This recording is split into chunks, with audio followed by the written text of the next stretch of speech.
Hey guys, this is Bonfrey from L World. Thanks for watching FOE Advance.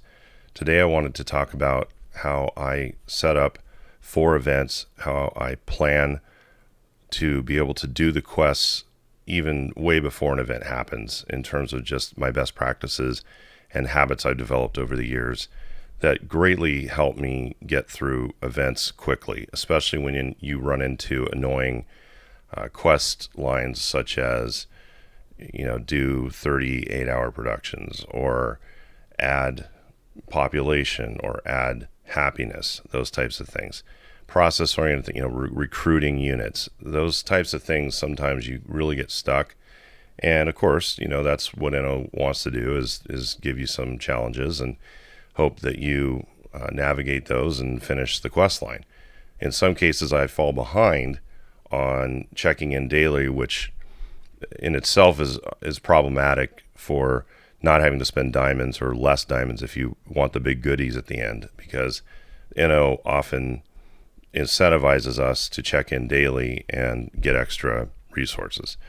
But in the case that real life happens and you want to be able to push through 5, 10, 20 or more quest lines, perhaps in one day of gameplay, you'll need to know the ins and outs. You'll need to know the shortcuts and the things you can do to prepare to make that possible. There are some situations that you just can't get around it, but in most situations you can, if you follow some of the things I'm going to talk about. So as an overview, again, these strategies work for any and all events. They are not limited to the current fellowship event, which I might add has a very good building, I think, in terms of space to benefit ratio. This is a good one to go for. I like the ease of this event. It's not as tedious as some of them that honestly have driven me nuts, and I kind of sometimes don't even play them because I just can't deal with it anymore, and I've done them for so many years. Anyway, what we're going to go over is the types of production buildings that you may run into, the good and the bad of those, and whether it makes sense to rush those or not. Free space in city, temporarily freeing up space in your city for events. The antiques dealer, how I leverage the antiques dealer to prepare for these events. There's a both ways road hack. You may have heard of the road hack for bumping your percentages, but I'll show you kind of what I mean by that. And then, of course, generating coins and supplies in a short-term situation where it says, you need to collect this many supplies and this many coins. And then RQs, you can do that. I'll go over running recurring quests using your Chateau Frontenac, for example, for generating certain awards that can fulfill quests.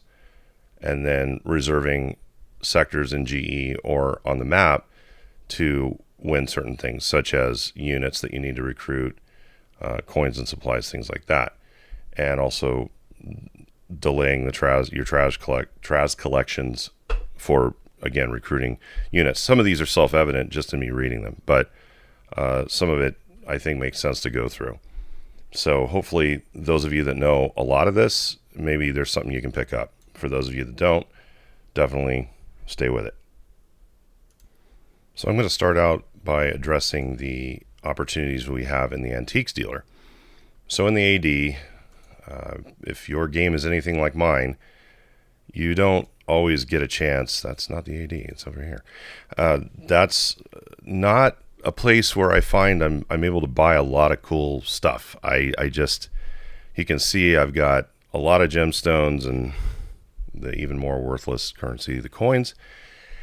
And at this point I have a lot of this stuff, and it feels like I'm at Goodwill and not finding any deals. So I look for certain things, and those certain things, believe it or not, that I end up buying are usually cheaper items. In fact, many times they don't have gemstones. You can see I did actually buy something in the window here, and that was another sleigh builder, because I'm a sleigh builder just fan. I'm psycho for sleigh builders, and I might do a video on why that is and how that came about separately, maybe with a couple of other bizarro buildings because I think it's not very well understood building in terms of the ups and downs of it, but it can be very useful.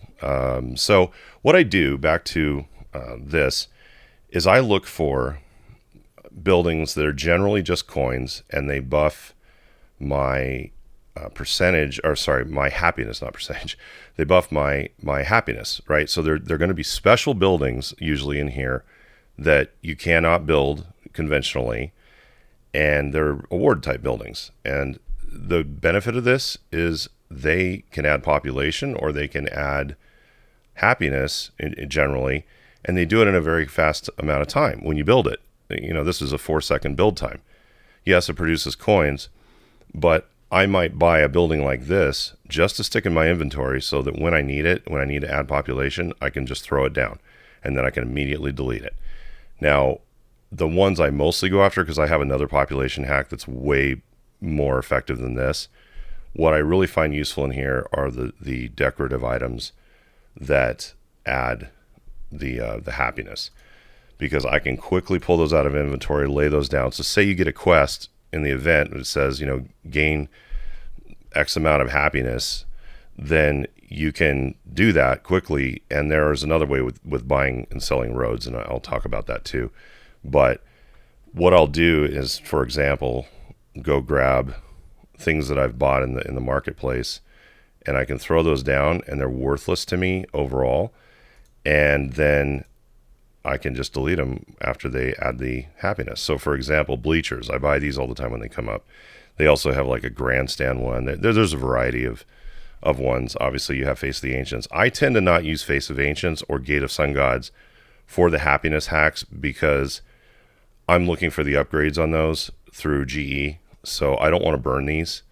I use just about everything else, even a confectionery. I always buy confectionaries because they add happiness, but they build quick, and they also have a pretty high production ratio to the amount of space they take. It kind of depends, but these can be very handy because they only require a single lane road.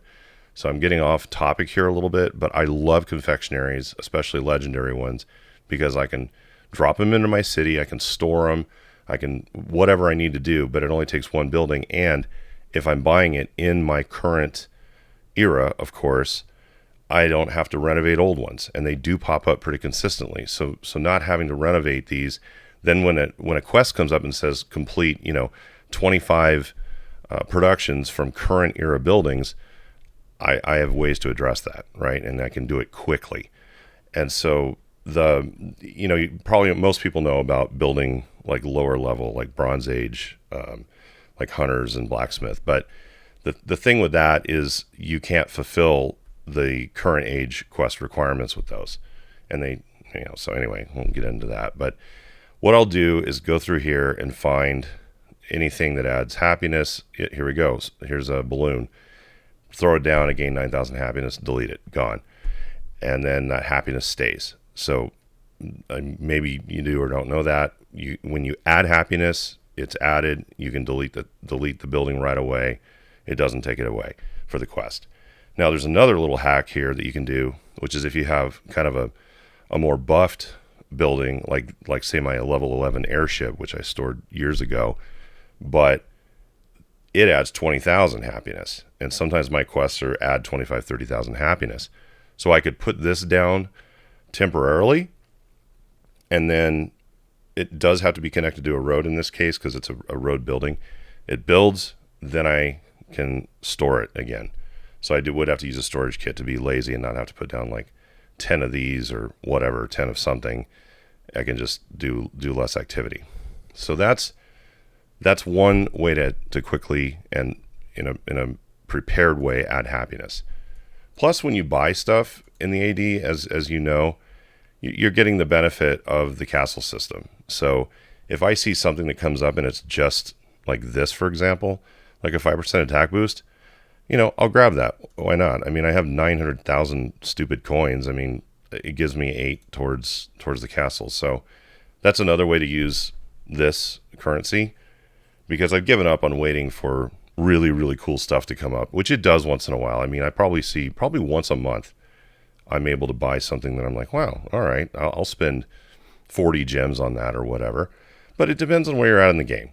Some of you may be broke all the time because, you haven't been playing as long and you're like, oh, I need all this cool stuff. So great. Okay, now let's talk about the two-way road hack.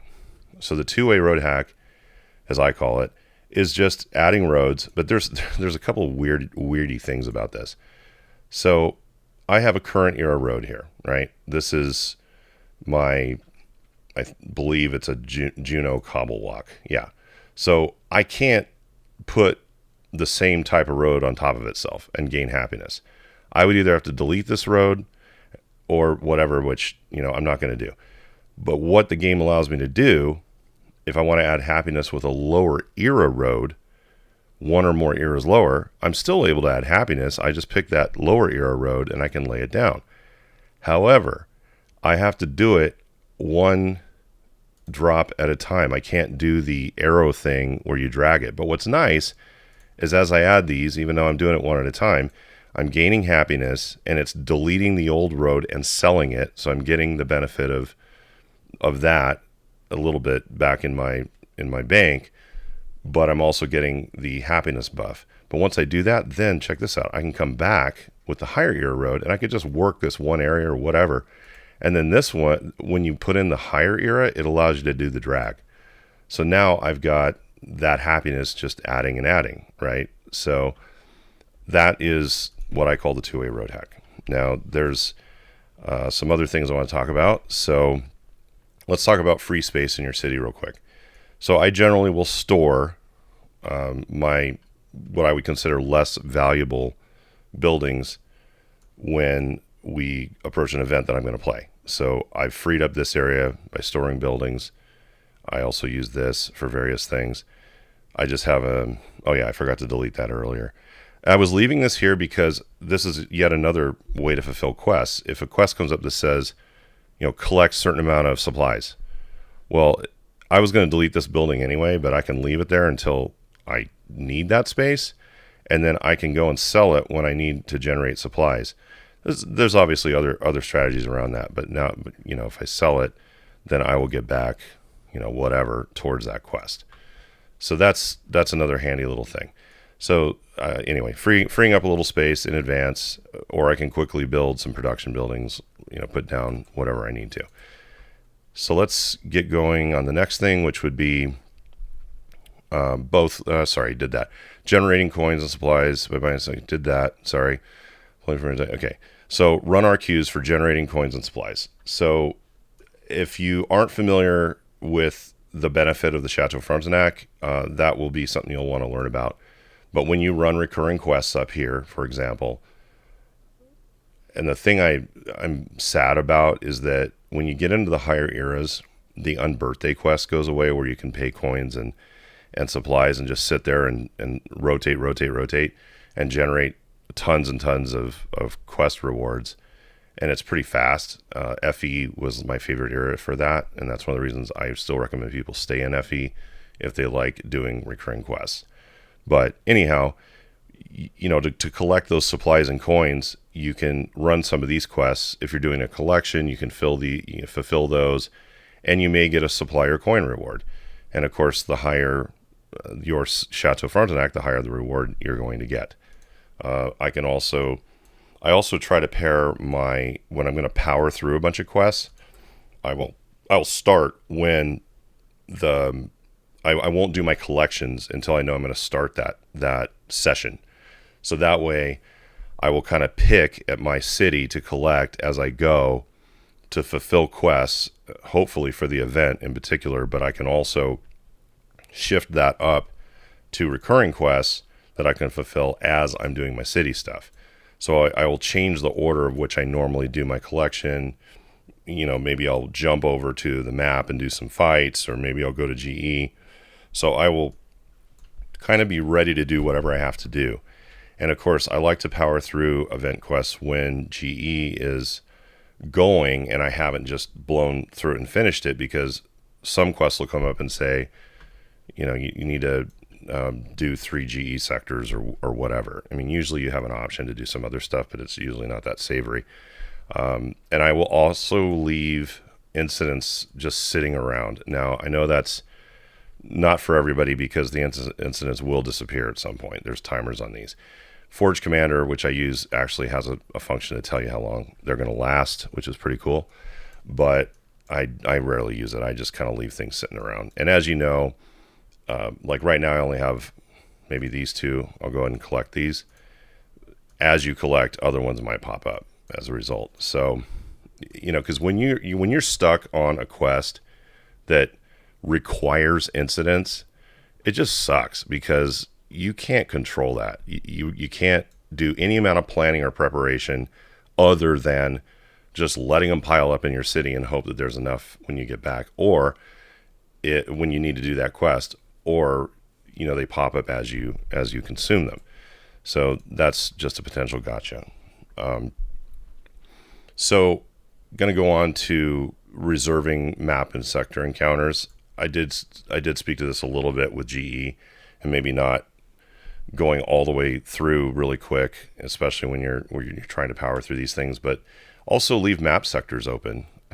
So what you'd want to do, instead of maybe exploring, like taking an entire continent piece on the map, you could leave some sectors open, because as you know, it takes hours, like 24 hours at least, usually, to open up another section of the map for exploring. So if you finish up a section and then you say, okay, go explore, well, let's say that quest comes up 4 hours later for you, and you need to take some sectors. Well, now you got to spend diamonds if you want to speed it up, or plan ahead a little bit and open up an area of the map. And I'm not remembering the terminology versus sectors, but anyway, that module might have 5 or 6 or 7 sectors in it that you can now work on and fulfill the quests. So that's that. And then I like to delay Traz collections for recruiting units, because the recruit units quest does come up usually 2 or 3 times in a special event like this. And there is a gotcha with this that I'm going to talk about, actually, and you may have run into it yourself. But obviously, one way to recruit units, there's more than one way. One is save GE encounters, and I kept calling them sectors, but anyway, you know what I mean. So save GE encounters so that you can go in and recruit units through that, because you're going to consistently recruit new units moving through GE. The other one is if you have certain oddball buildings like the Governor's Villa that produce units. The gotcha here is this building, if generally the quest for recruiting units is going to be of your same age, it's going to be like recruit 4 from your same era, or recruit 6 from your previous era. So in the case of the recruited units that come from my Gov villas, those villas have to be aged up, either with renos or however you got them there. And then those will count. Those units will count when I recruit them towards that quest. Okay. The other way, another way, would be to save your Alcatraz collection if you can, and then click that to collect. But here's the gotcha. Sometimes we don't always run a military building in our town because we want to get the most rogues produced. So if you happen to not have a military building from any era, especially the one you need to be recruiting units for the quest, and you click this and you collect only rogues, they will not count. Rogues are not a unit from any era that count towards a quest. So collection of rogues, once again, not a thing towards counting on a quest. So what I will double check when I have that type of quest, I'll double check my city, make sure I have a current era unit military building put down somewhere. It doesn't have to be connected or any of that. It just needs to be there. It doesn't even have to be built. Go and click my Traz, recruit those units, fill that quest, and delete that building, or leave it there to sell it later. And that's another cool thing about generating coins and supplies, by the way, is you have probably bunches of buildings, unless you've been selling them, that are in your inventory that you can convert to currency, right? So you can put this building down for no cost, whatever it is, and say it's a building you just don't care about. I'll go towards the end here, like a car factory. whatever. I mean, I'm probably not going to get that much back if I put it down and sell it. But my point is that building is relatively worthless to me, and I can put it down, sell it, and fulfill part of a quest, or put those resources, the coins and the supplies, towards that quest fulfillment. So that's definitely a plus. Now let's talk about rushes in terms of increasing the benefit of, build do 28-hour quests. I love that one, where you're just kind of stuck and it's an expensive, unusual rush to get. Of course, these are nice, the finish all, but again, this is coins, not supplies, right? So if I look at just rush here, I can see what I have. Now, I tend to collect these. I buy these whenever possible. Whenever a rush comes up in the AD, I buy it, because my strategy is to be able to push time as quick as I can. So in the case of, say I have a 4-hour, complete a bunch of 4-hour supply builds, then I can work on that. Now, there's a problem with sleigh builders in particular. These things are a blessing and a curse. I still love them, but if, let's say I have a 4-hour quest come up, well, the 4-hour build in a sleigh builder is not supplies or coins, right? It's crowns. So that's not rushable. And also, this particular wonderful little building doesn't allow you to pay diamonds to finish a production. It's a very unusual class of building. It does some really neat things, but it also has these bizarre limitations. I work around those and I just deal with it. And generally, I try not to do 4-hour rushes with them. I just wait it out, because this is a building that I keep in my city anyway, because I like to build a lot of goods from my current era or from past eras, because if I leave these in an older era, it's going to produce goods from that era, and it doesn't cost me anything. In the higher eras like I'm in now, in Space Age Jupiter, I have to pay other resources to create the goods. With the sleigh builders, I just click the 24-hour production and I get 15 goods at no cost to me of any other resources, which is cool. Plus, the other upside of this for fulfilling quests is the fact that you have coins. So here's a building that is unusual in that way, because if you see a quest that says finish 20 coin productions from your age, you're like, what? And that can really be a problem, because hardly any of us build production buildings that produce coins. I mean, you can get them, I think Terrace Farms have them, but I ripped those out a long time ago. So what I'll do is, on those quests, I just burn through them, because I can do a 5-minute usually, because usually the quest doesn't say finish 21-hour coin productions. It just says finish like 20 coin productions. So I can do 5 minutes, and then I can do a mass coin rush over here somewhere. It's around, and there we go.